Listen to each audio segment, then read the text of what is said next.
I'm Jennifer, and you're listening to the Jennifer Kayla Ruskin podcast. I'm passionate about helping you create the relationship and sex life of your dreams. Welcome to conversations about open relationships, online dating, and conscious uncoupling. Hey guys, welcome back to the podcast. Today I have my partner Scott on, and today is episode number 69. I want to do a little shout out to Alexander Stockwell, who told us the other day, you better have a super spicy episode number 69. So girlfriend, here you go. So in the spirit of 69, which is all about reciprocity, mutual pleasure, mutual desire, that I've got to have you right now. I'm so turned on. I want you in my mouth, because that's what 69 is. Today's episode is all about how to keep long-term relationships hot. In that same spirit, I have a butt plug over my left shoulder. There's a vagina pillow and a penis pillow. I just wanted to make sure to set the visuals for you guys. If you're listening to this on a podcast channel instead of watching it on YouTube or Spotify, also he's now playing with the butt plug, you're missing out. You need to come find us on video. So to me, if you think about 69, Scott, and we talk about this a lot, it's fun in theory. It's definitely used a lot in porn. And what happens is, like, it's actually really quite impractical. Yeah, it's a pain in the ass. Yeah, there's a lot of like planking involved and like tabletop maneuver. I'm thinking in terms of yoga, like core body strength. I feel like there's also kind of a mental challenge and like keeping focused on the other person's pleasure instead of just, which is my problem, falling into this like delirium of my own pleasure and every lick and stroke and whatever it is that you're doing to me. So to me, 69 is a bit impractical. And it's not what stokes that fire long term. It's sexy. Sometimes it's fun to watch in porn. Maybe it's a once a year like acrobatic event that you and your partner do, but it's not something that long term keeps you connected. So Scott, let's talk about some things that I'm giving him my notes here, by the way. Let's talk about some things that like keep that fire burning long term. We're in year 2 together. Yeah. We have a fuck ton of sex, y'all, like at least once a day. How do we keep it fun, spicy, connected, where we want each other? Well, I think the 69 thing makes a good point because, yeah, it sounds really hot and it seems like a really spicy thing to do. It also requires just kind of some obnoxious logistics. Like, I know I have a pretty good idea at this point of what the optimal angle is if I'm going to go down on you or a partner. And the 69 thing is not it. I can't bend my neck. I don't know what human could bend their neck in that way to get the right pressure, the right direction, right pathway for the tongue. When you're in that position, you have to like fold your neck at a 90-degree angle. And you're talking about being up, right? Like, yeah.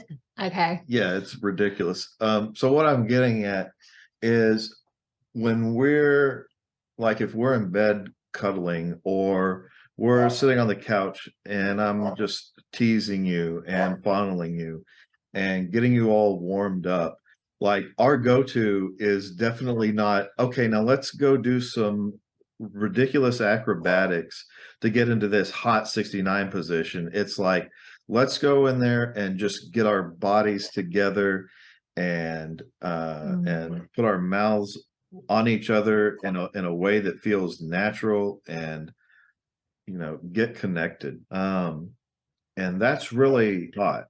Yeah, it is really hot. Lately it's been super uncomplicated and it's been like daddy spoon, like mama spoon wrapped together, and being naked in that allows for like so much touch and so many angles and like my favorite places to be touched. And then that always gets us both turned on. And it's such an easy, really practical position. Like you don't need a Kama Sutra for that. Yeah. though we have kind of been experimenting with some new positions. Some slight scissoring. But I like, don't know if and that's that didn't come of like seeing, like looking through a book of positions or something and thinking, ooh, this one looks really hot. Let's try this. It's just we're feeling around each other, and then like our bodies just kind of move into this new position we haven't tried before, and it's like, oh wow, this is a exciting new sensation. Mhm. Things are rubbing together in a way we haven't really felt before, and then that kind of gets incorporated into uh what we normally do, like maybe how we normally start off. Mhm. Sorry, we had to pause to let a dog out. I want to talk a little bit about, so we've talked about so far how deep long-term sex doesn't have to be overly complicated. How what's worked for us has been organically finding movement or organically finding positions that feel sexy and natural and that your body wants to move into. What I've found as well for us that really seems to work is really deep connected sex. So we're part of a group together, and one of the questions last week was something about quickies. Like, tell us your favorite quickie position, tell us your favorite quickie place. And it was kind of hard for me to figure out, like, okay, well, after over all the time that we've been together, like, how many quickies have we even had? Maybe a handful. Like, yeah, just a tiny fraction. Yeah. And I think because for us, we like that energetic connection. We really like that sensual touch, both of us. And so we spend a lot of time in that. And there have been a few. I mean, I'm not going to lie. Like, I think just the other night, we ended up having one at like 3 a.m. in the morning because it was one of those, like, I have to have you inside me right now. And then I know we've had one That wasn't really a quickie though. Like that um, actually lasted a bit. The quickie is like, oh, you've got 30 minutes between a couple of business calls, yeah, and then you come pull me out of my office. But I think yeah, that's happened it a few times. I think it may be also important to recognize that we have the luxury of not usually being in a hurry. I Yeah. mean, we both pretty much set our own schedules. We don't have a busy, demanding all day work day, and then kids every night that we're having to constantly uh, tend to. Mhm. So we have the luxury of time to really just indulge in each other, as opposed to, Mm. all right, we haven't had sex in 3 weeks. We got 20 minutes here. Let's go bang it out just to say we did, or just to get close for a minute and then Yeah. go back to these disconnected lives. And I think a lot of that is by design. There's intentionality around the way that we live our life anyway, and there's definitely intentionality around sex. So I want to talk about what you just said a minute ago about, like, we don't have to worry about kids or bedtimes or whatever it was that you mentioned. I think a lot of people that have kids do use them as an excuse. Now, granted, we don't have little Yeah. kids. We have young teenagers. Yeah, they're rather independent. But they're rather independent. And I think a big part of that is that you fostered that independence between us and them. They are definitely now feeling like they're in charge of their own lives and their own like, who is what's the word I'm looking for, like get like entertainment factors. They're curious, so they're upstairs like googling things about the solar system. So anyway, it gives us space. And so when they are home with us, when they're not with their dad, sometimes we just close the door, turn on some music, and take an hour for ourselves. Or at nighttime, we do the same thing. We tell them we're going to sleep, have fun. Yeah. We shut the door and lock it and do whatever we want to do. So I think that there's a lot of intentionality around our sex, and that it's really important to us, and we want and crave each other. And so we make it happen. Would you agree? Yeah, I agree. Yeah, it's great being able to have that freedom just at pretty much any time during the day when we're just really feeling into each other and feeling turned on by each other, which seems to happen pretty consistently. We can just go spend some time doing that, spend some time putting our hands on each other. And yeah, I love that sense that it never really feels like we're in a rush. I'm not like, when can we fit in a quickie? Again, I think it's maybe another thing that, like, just the idea of the quickie seems kind of hot. There are all kinds of things that seem kind of hot or seem really hot. Uh, but and maybe I'm an outlier here. They often strike me, or at least an outlier in this group we've become associated with. These things that seem kind of hot seem more like theatrical or performative to me, and less about just a natural flow that's bringing us together and having us, you know, embrace and be immersed in our own connected passion for each other.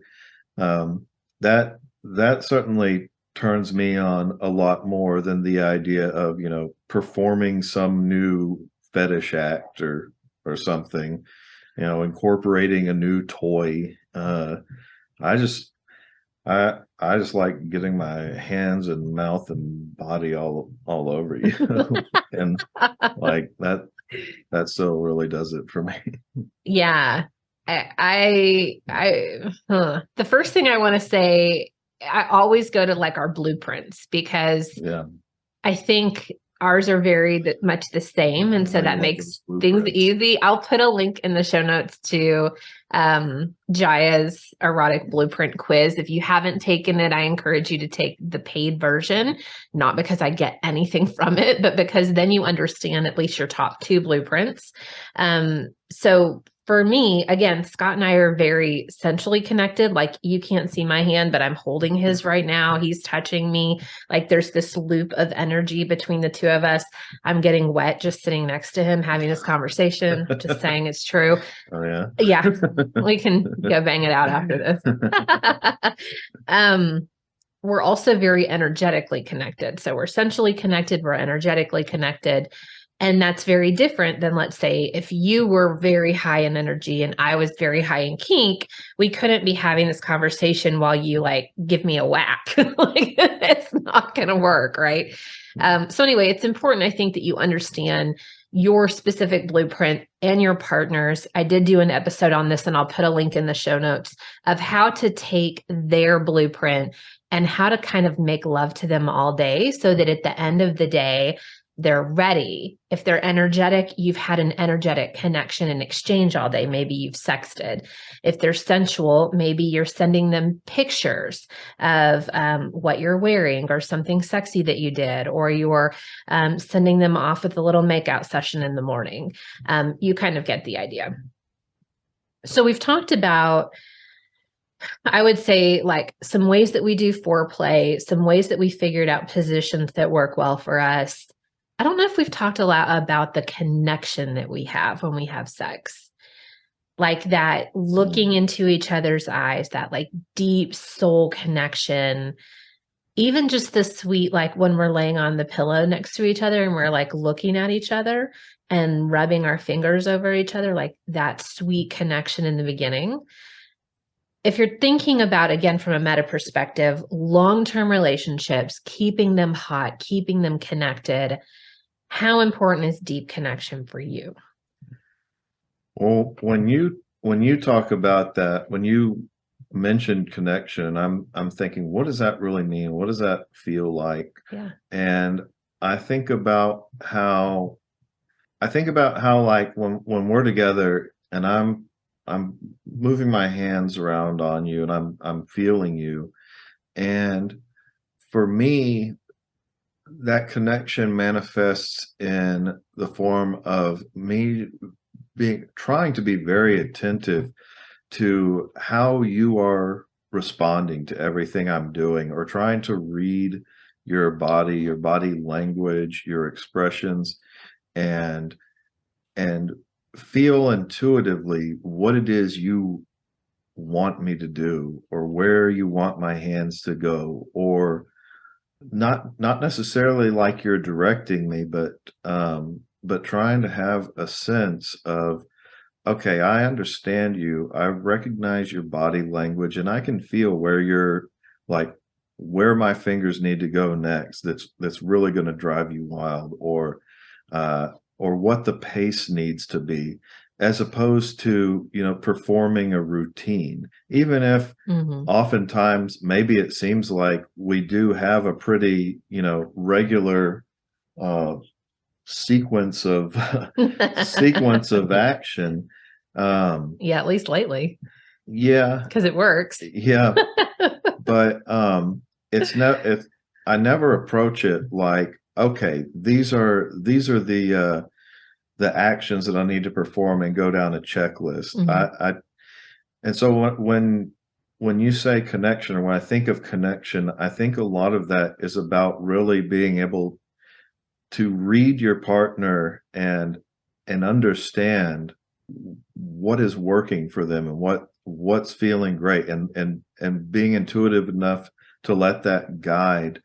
And you're the same way. Like, you know how to read me, and you can read like what touch and what sensation is really pushing me toward up that hill.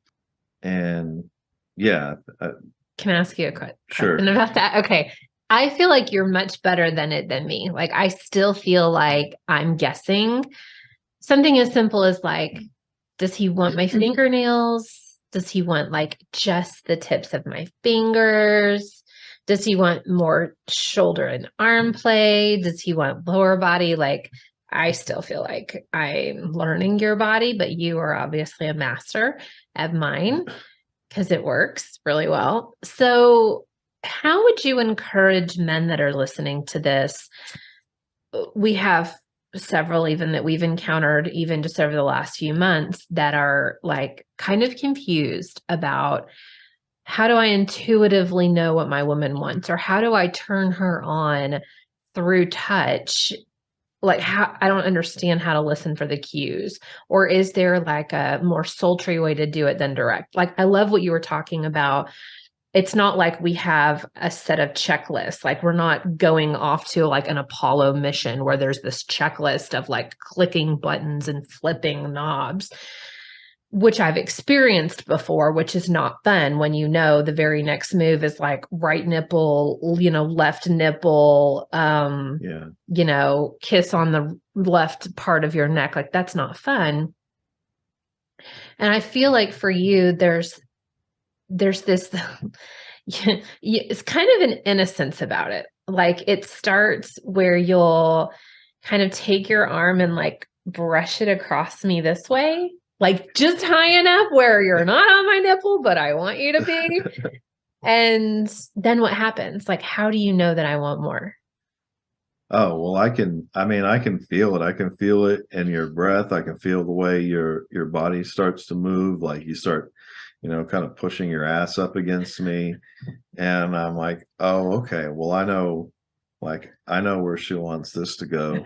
And and then, I like to tease you a bit. I like to, not go straight in because it's fun Literally. to build that anticipation. And I think also, to your point about having a finding me a little more challenging to read, I think it's because that's kind of been ingrained into me over time of mostly being by myself or being incredibly independent. It's maybe a little more difficult for me to express a desire for something, express desire for somebody else to do something for me. Hmm. And that's not just in bed, that's in pretty much all aspects of my behavior.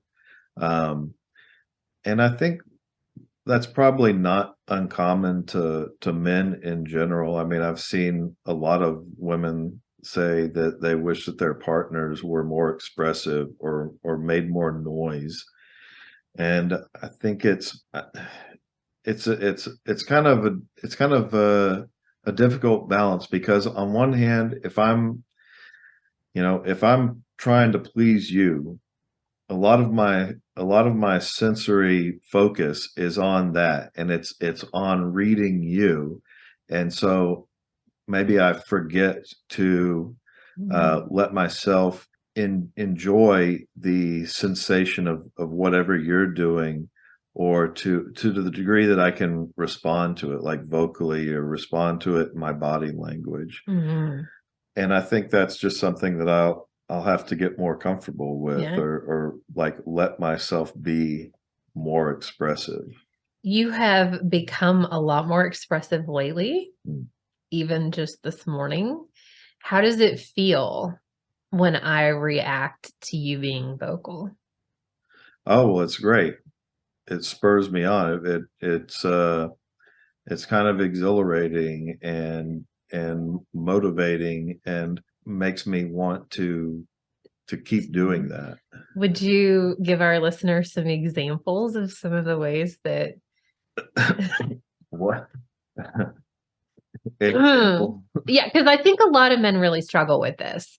So it could be as easy as a moan, like a heavy breath. I found, I mean, this is my own experience, but I like a little grunting. Like I like that masculine, um, like a little caveman vibes, but definitely like more of a dominance vibe. I mean, I'm happy to share. You don't have to share. I like when we've been playing a bit with on like is it called on demand orgasming or like on command. There we go. On Oh, not on demand. This is not Netflix, but on command orgasms. you like that. You like I it. love You that. like when I'm like, all right, I Now. want you to come now. Yeah. Oh, please. Yes, absolutely. And so again, men, if you're listening and you're really hesitant to be vocal, trust me that your woman wants you to. Really, they do. And play around with some of this. It can be light, it can be as light as, you just making kind of a grunty moany sound. Show her that you enjoy having sex with her. Yeah. Sometimes I ask Scott, like this morning, I'm like, how does it feel to be inside me? Because he was being really quiet. And I'm like, I'm gonna fucking hear you. So I'm like, how does it feel? Tell me how it feels. Like, does it feel good? Do you like it? Do you like how wet I am? Whatever. Like, I just kind of make up things to try to hear him be vocal. And then that encourages him to are you so embarrassed right now? I'm sorry. It encourages him to be more kind of commanding in what he wants to hear from me or how he wants me to perform.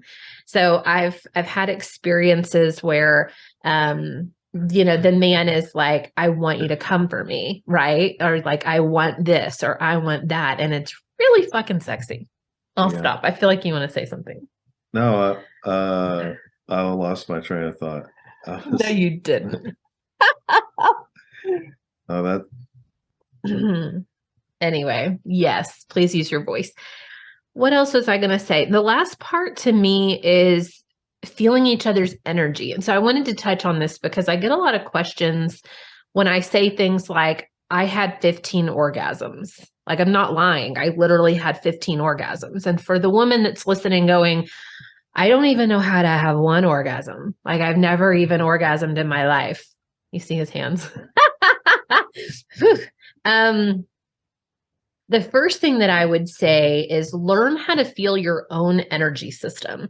And there's ways to do that. I'm not going to talk about that on the podcast, but once you can feel your own energy, you can begin to feel your partner's energy. And there's a way that you can kind of like, I say this to Scott, I have no idea if he even understands what I'm saying, but when I'm near him, don't yawn. I'm sorry. When I'm near him, I can kind of mentally, I have this kind of like an opening of a flower image that goes on in my head where like I kind of command all of my cells to come on board, my whole body to open to him, like a flower that's opening. And I can feel it like it starts as kind of like a pinprick energy where it kind of starts here, maybe it goes down my neck, it hits my nipples, and then it goes down. I love when you describe it for me as it's happening. It's too. so hot. And it's like my energy system kind of like connects into his. And then I start to get wet. Then I start to get excited. Then I start to feel this connection with you, which is what we just talked about connecting, that then makes me be able to orgasm for you, makes me be able to feel every touch, every breath, hear every word. I I'll stop here, but I'm curious, like, Scott, how do you feel when our energy is in sync maybe versus not in sync? Can you pick up on anything? Oh yeah, I love it. And it's really easy to feel like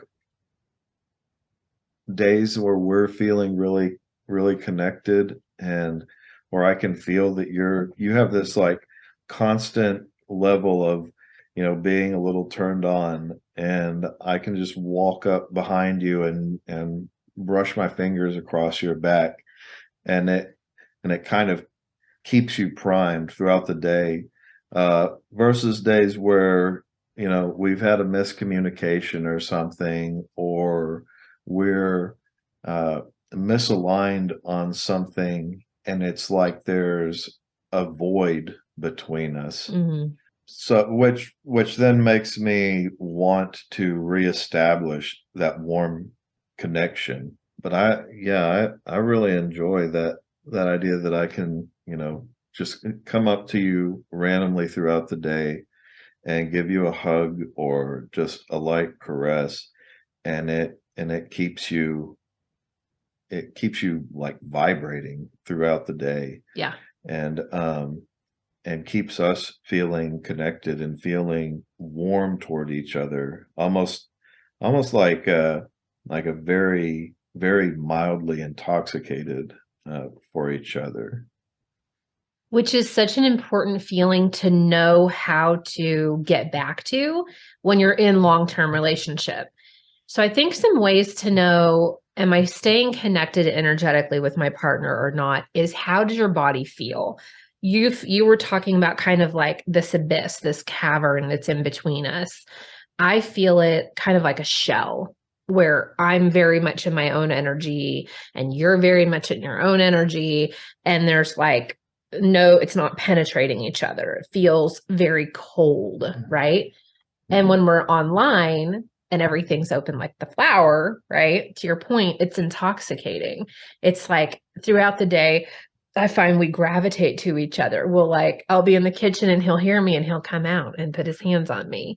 Or he'll be doing something in his office and I'll want to come in and then as he's sitting in his chair, like put my arms around him or touch him in some way, or we'll give each other a kiss a couple times throughout the day. Again, we work from home and are home most of the time and have created a life intentionally to be able to do this. So that really helps. So I guess my encouragement to you would be if you're feeling that coldness, you're feeling that cavern, you're not feeling connected to your partner, it's okay. And then back to my previous point on conscious communication, like have those talks. When we feel misaligned, I think both of us quickly within the day try to find time to talk about it. Like what happened and why are you feeling this way and why are you feeling off and like how can I help and what can we do to plug back into each other? And then to me, that then you're kind of like next leveling in the video game of life. And you feel even more connected when you do plug back into each other. You want to have deep connected sex again that night, or that day or whatever. And then that feeling of kind of that being intoxicated and even more in love kind of recharges and comes back together. How do you feel about this? uh, Sorry, my mind was going toward a completely different direction there Yeah. for a You second. gonna take us somewhere else? Well, I was thinking about, I was looking at your notes here about, embracing growth and staying feisty, and I started thinking about that. But, Please lead us into that. That's fun. I think we've gotten the point across about Totally. staying connected Okay. with each other.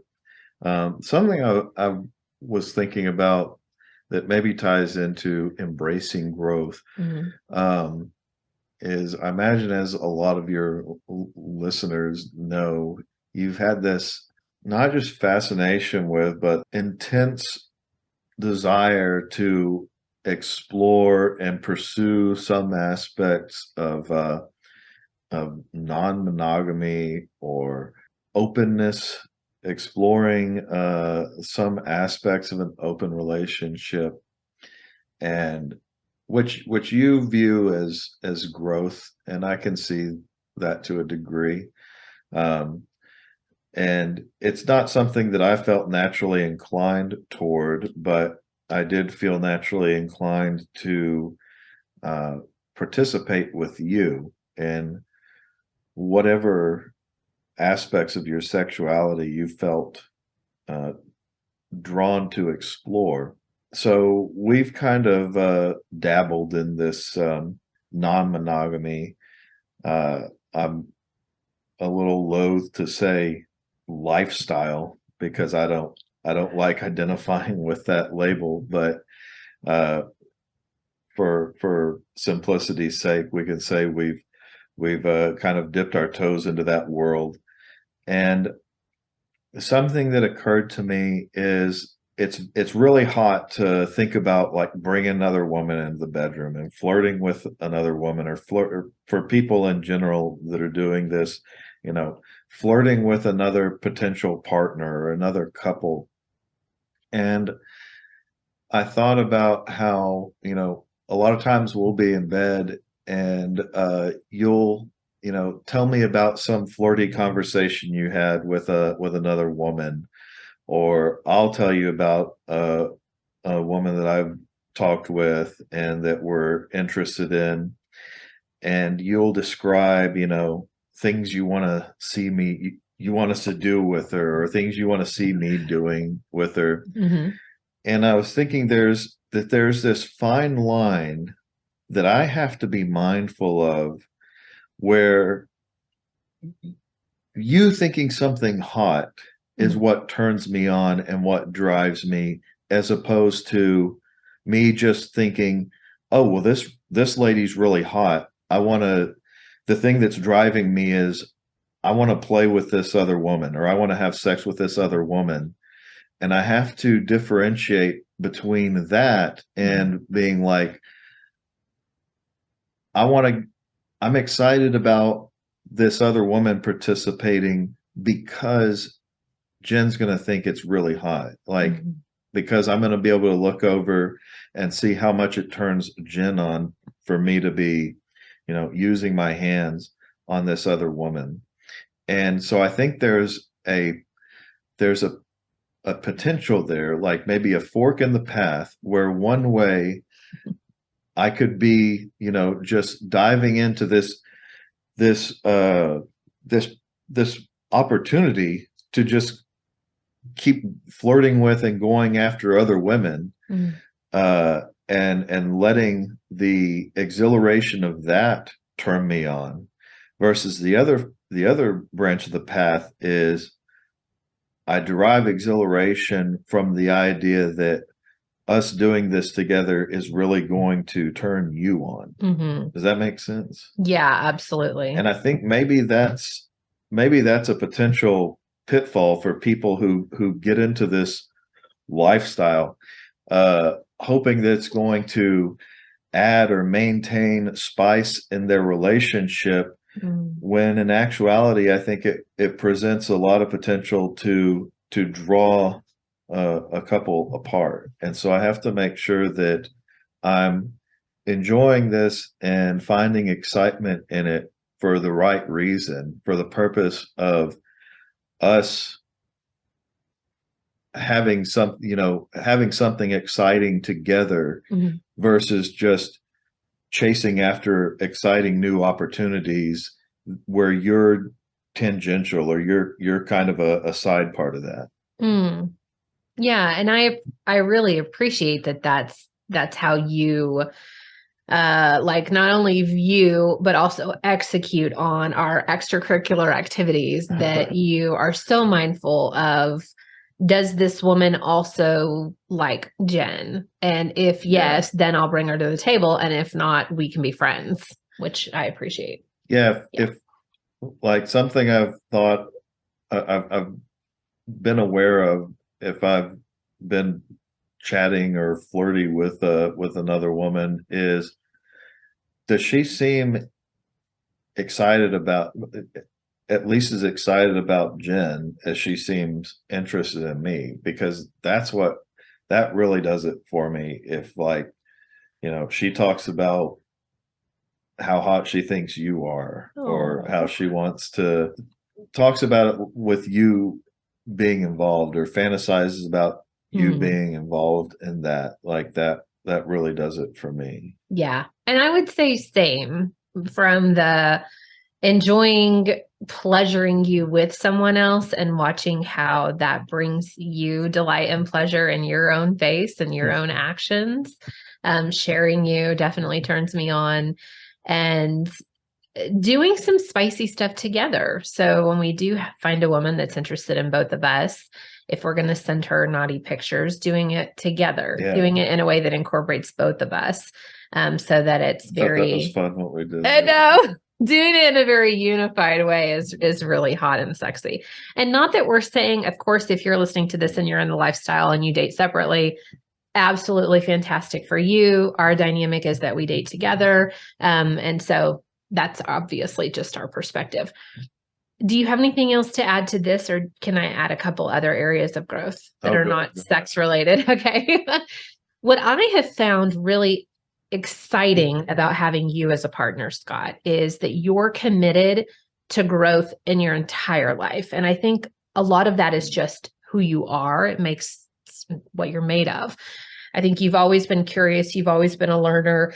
Your Stephen Hawking's book, and you find when you were in like junior high or however old you were, that it kind of set you off into this engineer and space stuff that you like. You're constantly learning. You're in an engineering program right now. You've got at least one degree already. You're about to have the second one.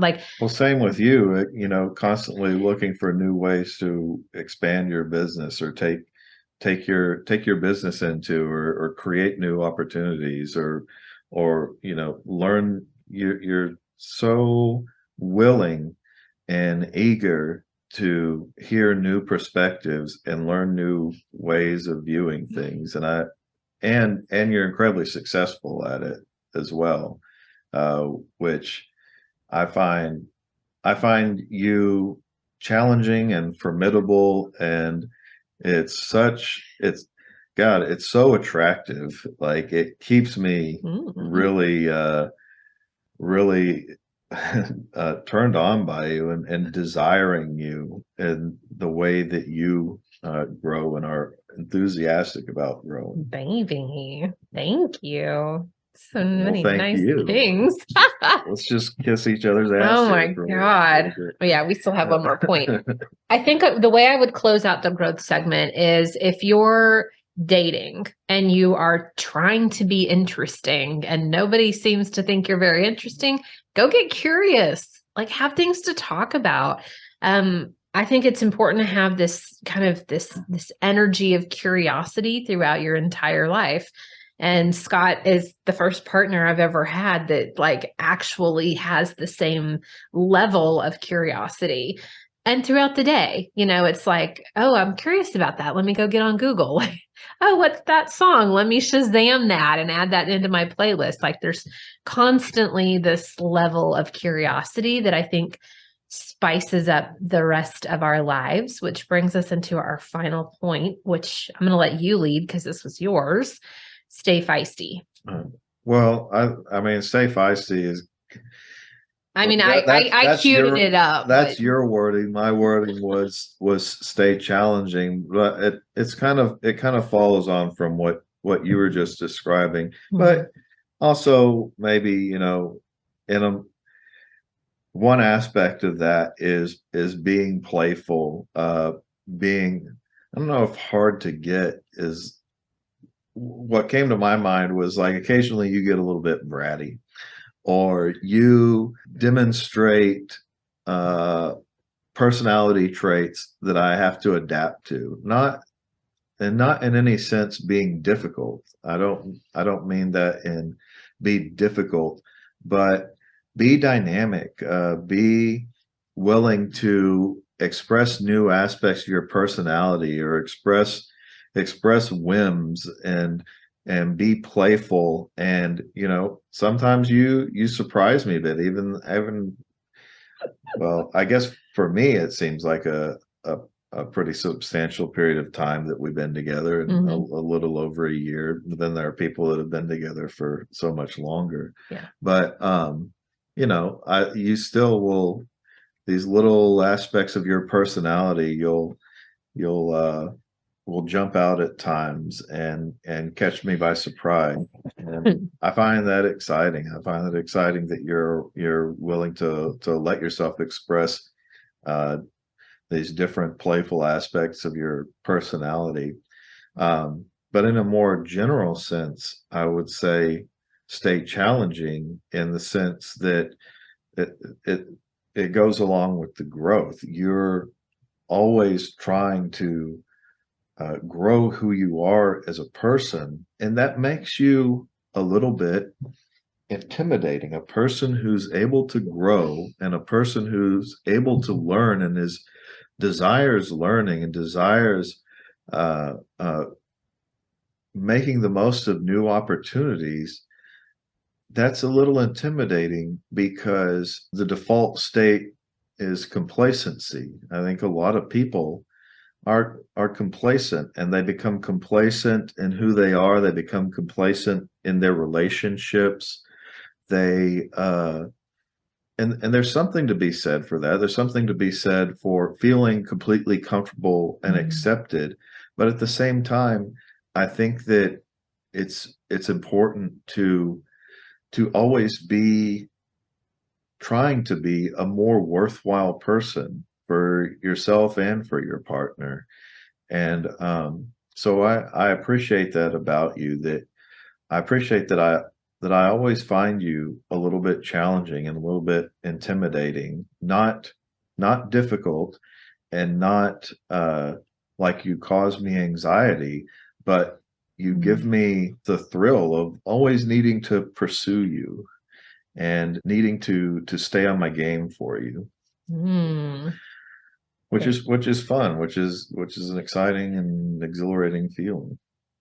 Okay, I want to go back to your appreciation of me being feisty or playful or bratty, or sometimes I put on a different persona.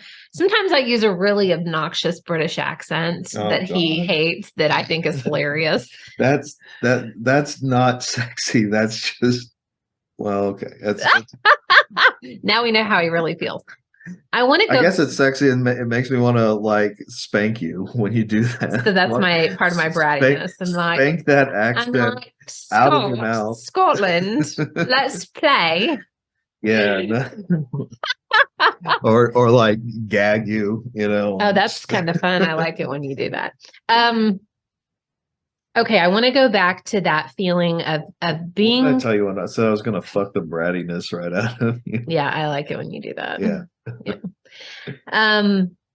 Okay, the first thing I want to say is I'm being serious, so you got to calm down your.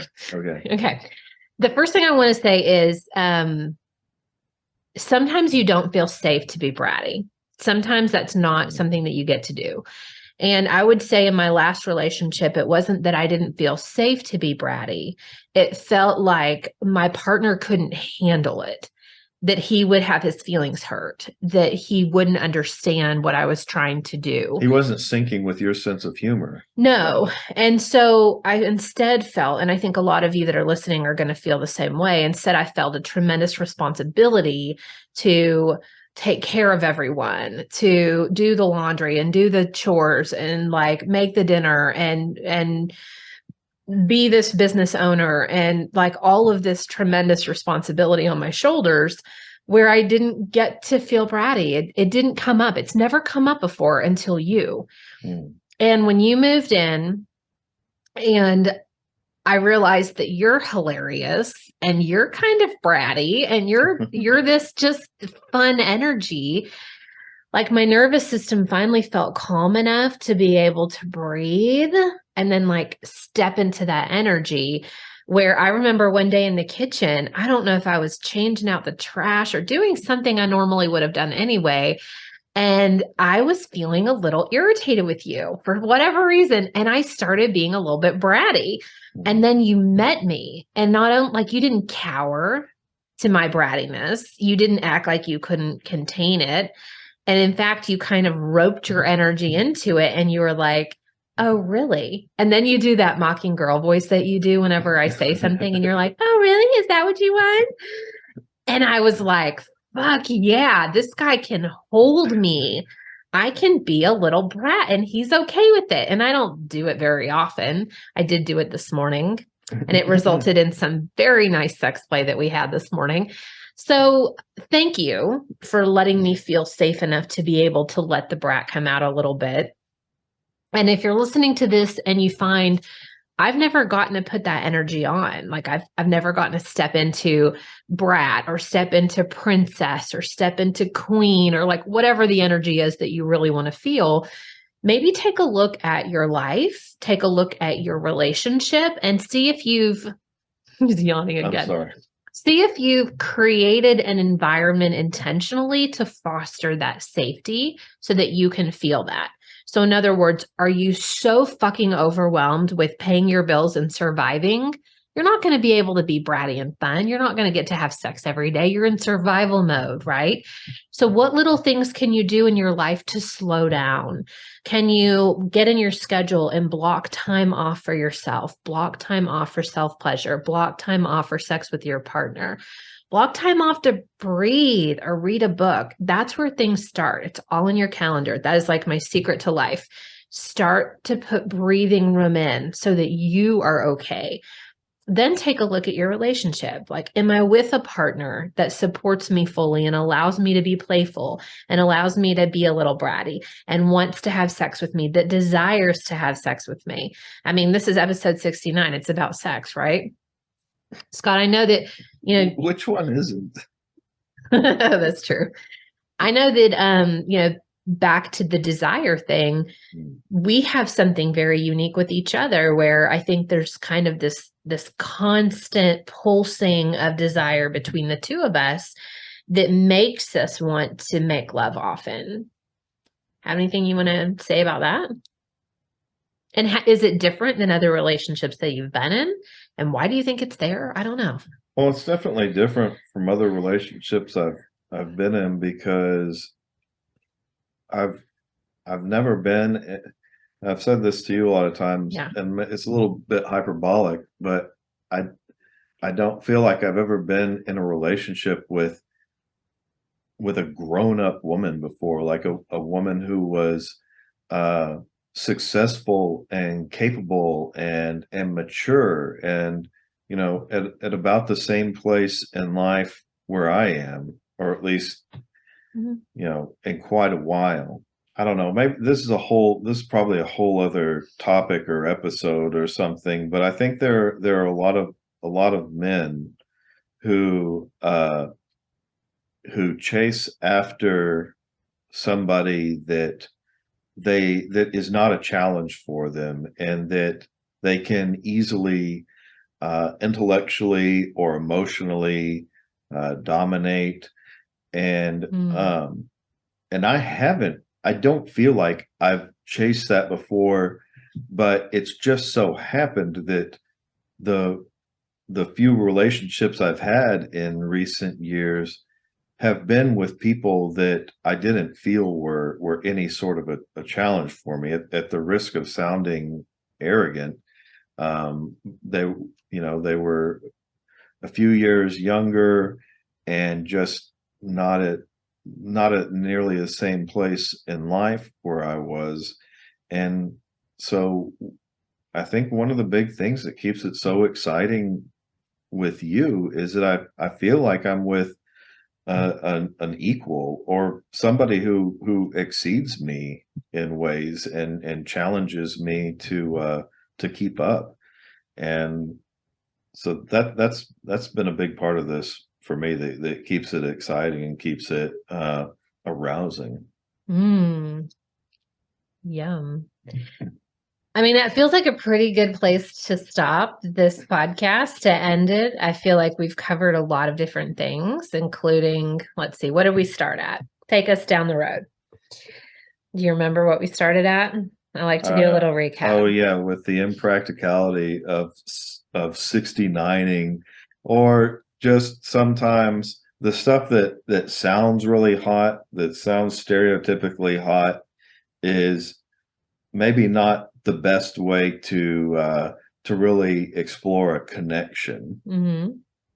and or maintain a connection or deepen a connection. Mm-hmm. You know, it's a fun act to put on, but it's not the same as really being joined together. Mm-hmm.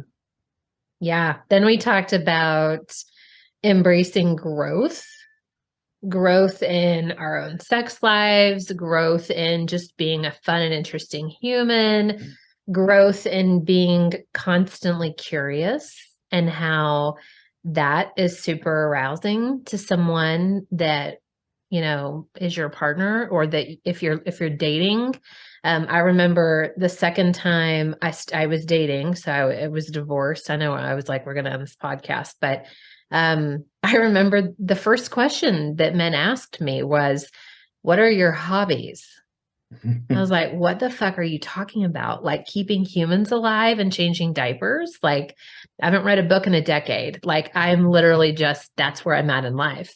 And so if you are dating and people maybe don't think you're interesting enough to swipe right, go get curious. Go learn some new shit. Go join a group. I don't know. Go do some yoga. Like, be an interesting enough person. Yeah, really. I think I feel bad, but saying that, but a lot of people like that. A lot of people complain about, nobody's interested in them. And it's like, well, are you an interesting person? Do you do you challenge yourself? And not just to sound interesting. Do you, like, I think maybe people do things to appear interesting, but that's different from doing things to just maximize your potential as a person and to take on new challenges. That again, that's I love that. Yeah. Because now you ask me, now we're on dating apps and that people still ask the same question. What do you like to do? What are you into? I mean, Scott and I can ramble for like hours, like, drumming and priestessing and yogaing and music and this and that. And it's not just keeping kids alive anymore. Planning our spring garden, And then the last thing that we talked about was staying feisty, being fun. You want to end that with that one? Because that one was yours. I think I've we did it. Said my piece. I hope that you guys enjoyed this episode. It's really unique. We've never done anything like it. I appreciate you. If you're still here at the end and you're still listening, we appreciate you listening to the show. We appreciate you being a part of our lives. Please hit the subscribe button. Please write a review. I don't think I've ever asked for either of them before. And 69 episodes in feels like something I should be able to ask. So if you like this, please subscribe. If you like this, please write a review. Tell your friends. Share it with your friends. Share it with your friends. Scott's always sharing it on our dating apps. He's like, go listen to Jen. It's the best way to get to know us. So I'll end here. We appreciate you. Bye-bye. Bye.